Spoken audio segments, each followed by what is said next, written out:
Warga Jenewa ingin melakukan pembicaraan bisnis dengan sang kaisar.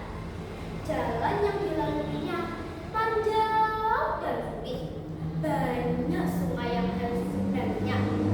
Padahal di beberapa sungai tak terdapat jembatan. Kemudian Henry Dunant mendekati desa Solferino. Padang rumput di sana menjadi medan pertempuran. Henry Dunant yang memandang penuh ngeri ketika pasukan Prancis dan Austria saling membantai satu sama lain.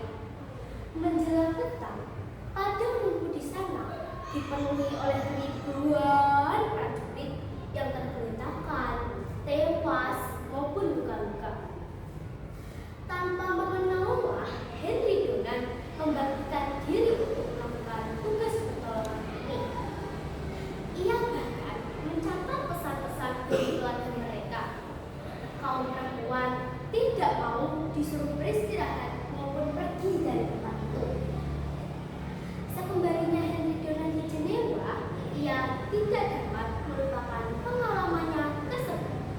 Kemudian ia menuliskan pengalamannya dalam sebuah buku yang berjudul Un Souvenir de Solferino, yang bahasa Inggrisnya Memories of Solferino, yang kita artikan kenangan dari Solferino.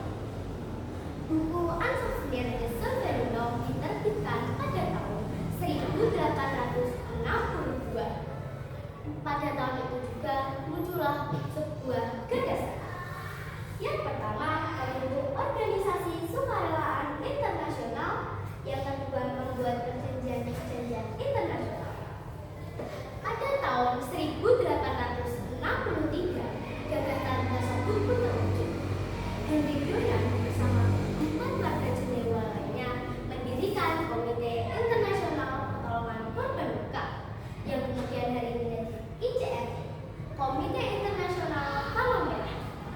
Pada tahun itu juga muncullah perhimpunan nasional. Dalam menjalankan misinya, gerakan tidak boleh terpengaruh oleh kepentingan apapun.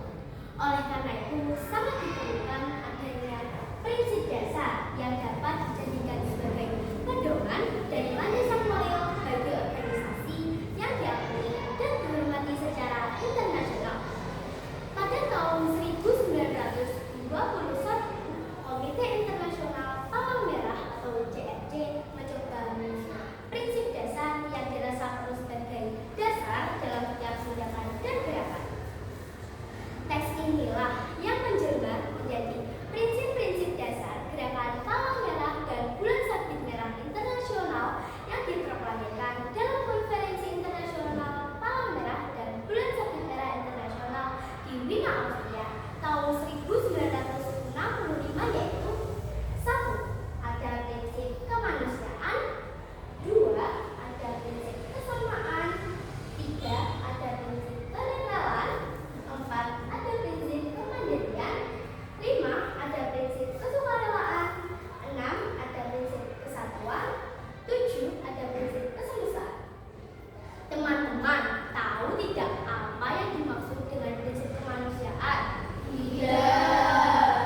Prinsip kemanusiaan adalah perhimpunan nasional yang didirikan berdasarkan keinginan untuk memberikan pertolongan tanpa membedakan kepentingan mereka dan menunjukkan saling pengertian.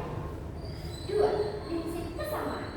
Prinsip kesamaan adalah pertolongan yang diberikan tujuannya untuk mengurangi penderitaan manusia sesuai dengan kebutuhannya dan mendahulukan keadaan yang paling baik.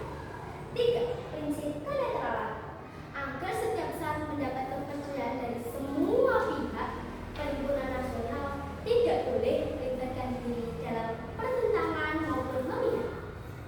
4. Prinsip kemandirian.